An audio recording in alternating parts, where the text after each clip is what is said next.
नमस्कार दोस्तों। आज देश की राजनीति में एक ऐसा सवाल खड़ा हो गया है जो सिर्फ सत्ता और विपक्ष की लड़ाई नहीं है, बल्कि पहचान और ईमानदारी का सवाल है। एक ऐसा सवाल जो संविधान की किताबों से निकलकर अदालत की दहलीज तक पहुंच चुका है। सवाल किसी छोटे नेता पर नहीं है, सवाल देश के नेता प्रतिपक्ष पर है। वही नेता जो खुद को लोकतंत्र का प्रहरी बताता है, आज लोकतंत्र की कसौटी पर खड़ा है। रायबरेली की अदालत आज सिर्फ एक केस की सुनवाई नहीं कर रही थी, वहां देश की सियासत की धड़कनें सुनी जा सकती थीं। जैसे ही फाइलें खुली, जैसे ही दस्तावेजों का जिक्र हुआ, वैसे ही माहौल में बेचैनी फैल गई। अदालत में मौजूद हर शख्स समझ रहा था कि मामला साधारण नहीं है। यह मामला अगर आगे बढ़ता है तो इसके असर संसद से लेकर सड़क तक दिखेंगे। आरोप यह है कि एक भारतीय सांसद की पहचान दो देशों में बंटी हुई है। एक तरफ भारतीय पासपोर्ट, दूसरी तरफ विदेशी नागरिकता का शक। और यह शक आज पहली बार नहीं उठा है।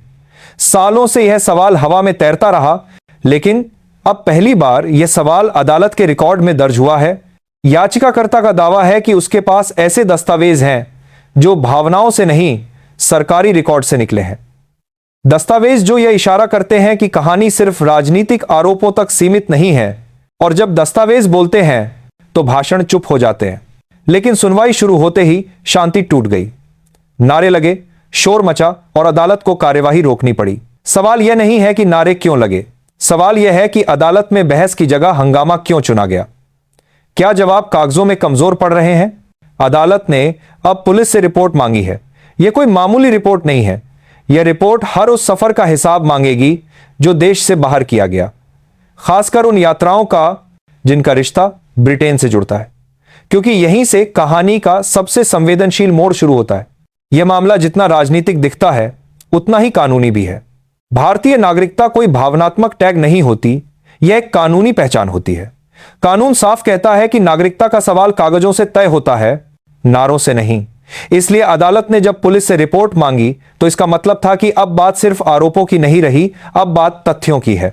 याचिकाकर्ता का दावा है कि ब्रिटिश सरकार से जुड़े कुछ आधिकारिक रिकॉर्ड्स मौजूद हैं जिनमें एक भारतीय नेता की पहचान विदेशी नागरिक के तौर पर दर्ज है। यह दावा जितना गंभीर है, उतना ही संवेदनशील भी, क्योंकि अगर यह सच साबित होता है तो मामला सिर्फ राजनीति तक सीमित नहीं रहेगा, बल्कि सीधे राष्ट्रीय कानून से टकराएगा। कांग्रेस पार्टी इसे सियासी बदले की कार्रवाई बता रही है। उनका कहना है कि सरकार विपक्ष की आवाज दबाने के लिए पुराने आरोपों को हवा दे रही है। लेकिन सवाल यह है कि अगर यह सब झूठ है तो अदालत में दस्तावेजों के जवाब में दस्तावेज क्यों नहीं आए? क्यों हर बार मामला टल जाता है और तारीख आगे बढ़ जाती है? अदालत ने अगली सुनवाई की तारीख तय कर दी है। यह तारीख सिर्फ एक नई तारीख नहीं है, यह एक चेतावनी है। यह चेतावनी है कि अब जांच की दिशा तय होगी। पुलिस की रिपोर्ट बताएगी कि यात्राएं क्या थीं, उद्देश्य क्या था और उन यात्राओं का रिश्ता किन दस्तावेजों से जुड़ता है। यहां पर मामला भारतीय नागरिकता अधिनियम की धारा 9 तक पहुंच जाता है। वह धारा जो साफ कहती है कि अगर कोई भारतीय नागरिक स्वेच्छा से किसी दूसरे देश की नागरिकता लेता है तो उसकी भारतीय नागरिकता अपने आप समाप्त हो जाती है। इसमें न दलील चलती है, न भावुक भाषण, सिर्फ तथ्य चलते हैं।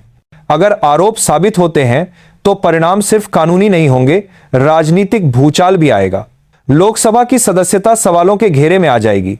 नेता प्रतिपक्ष का पद खाली हो सकता है और सबसे बड़ा सवाल उठेगा उस नैतिकता पर जिसकी बात रोज संसद में की जाती है। अब यह बहस सिर्फ कोर्ट रूम तक सीमित नहीं है, यह बहस हर चाय की दुकान पर है, हर सोशल मीडिया प्लेटफॉर्म पर है। लोग पूछ रहे हैं कि जो नेता सरकार से हर सवाल पर जवाब मांगता है, क्या उसे खुद भी जवाब नहीं देना चाहिए?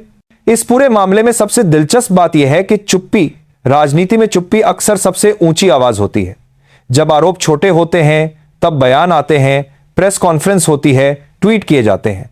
लेकिन जब सवाल पहचान का हो, नागरिकता का हो, तब अचानक शब्द कम पड़ जाते हैं। यही चुप्पी आज इस मामले को और गहरा बना रही है।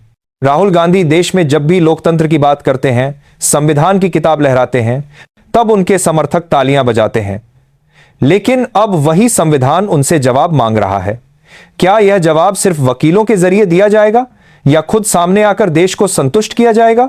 यही वह बिंदु है जहां राजनीति और नैतिकता आमने सामने खड़ी होती हैं। भाजपा इस मुद्दे को छोड़ने के मूड में नहीं दिख रही। उनका कहना है कि यह किसी पार्टी का नहीं, देश की सुरक्षा और कानून का सवाल है। उनका तर्क है कि अगर आम आदमी पर पासपोर्ट से जुड़ा कोई आरोप लगता है तो उसे महीनों चक्कर काटने पड़ते हैं, फिर एक बड़े नेता के लिए अलग नियम क्यों? विपक्ष इसे डराने की राजनीति बता रहा है। उनका कहना है कि सरकार अदालतों के जरिए दबाव बनाना चाहती है, लेकिन अदालत ने किसी के कहने पर नहीं, कानून के आधार पर रिपोर्ट मांगी है। यह फर्क समझना जरूरी है।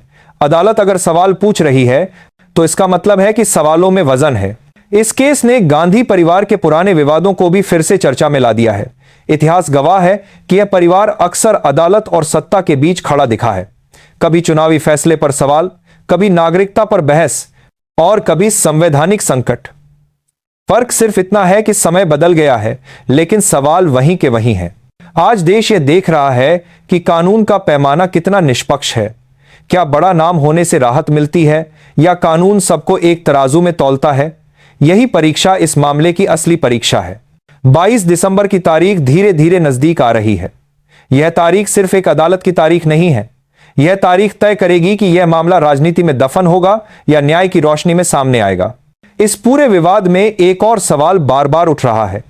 क्या यह सिर्फ एक व्यक्ति का मामला है या फिर यह उस सोच का मामला है जिसमें सत्ता से बाहर रहने वाला खुद को कानून से ऊपर समझने लगता है? अदालत के बाहर राजनीति हो सकती है, लेकिन अदालत के भीतर सिर्फ सबूत चलते हैं, और यही बात इस केस को खतरनाक भी बनाती है और ऐतिहासिक भी। जब अदालत पुलिस से विस्तृत रिपोर्ट मांगती है तो उसका मतलब साफ होता है, अदालत को सिर्फ बयान नहीं चाहिए, अदालत को यात्रा का हिसाब चाहिए। कब गए, कहां गए, कितनी बार गए और किस हैसियत से गए? क्योंकि नागरिकता का सवाल पासपोर्ट के पन्नों से तय होता है, भावनाओं से नहीं। यही वजह है कि यह केस अब लंबा खींचता नहीं दिख रहा, बल्कि गहराता जा रहा है।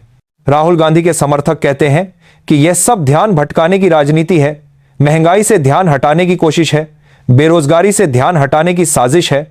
लेकिन सवाल यह है कि अगर आरोप बेबुनियाद हैं तो उनका जवाब इतना मुश्किल क्यों है?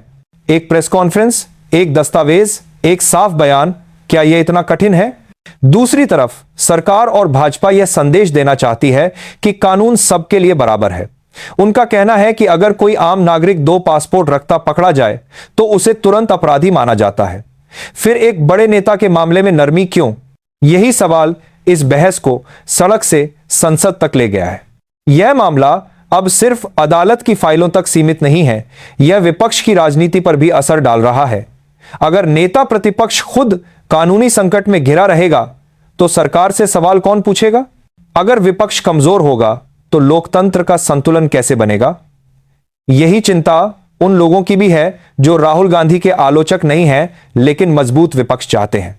इतिहास बताता है कि जब भी किसी बड़े नेता पर कानून का शिकंजा कसा है तो शुरुआत में उसे राजनीतिक साजिश कहा गया है, लेकिन अंत में फैसला कानून ने ही सुनाया है, कभी किसी के पक्ष में, कभी किसी के खिलाफ।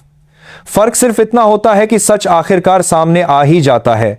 अब देश की नजरें अदालत पर हैं, न मीडिया के शोर पर, न सोशल मीडिया के ट्रेंड पर, क्योंकि लोकतंत्र में आखिरी शब्द अदालत का होता है और वही शब्द तय करेगा कि यह मामला आरोप बनकर रह जाएगा या इतिहास का हिस्सा बनेगा। नमस्कार।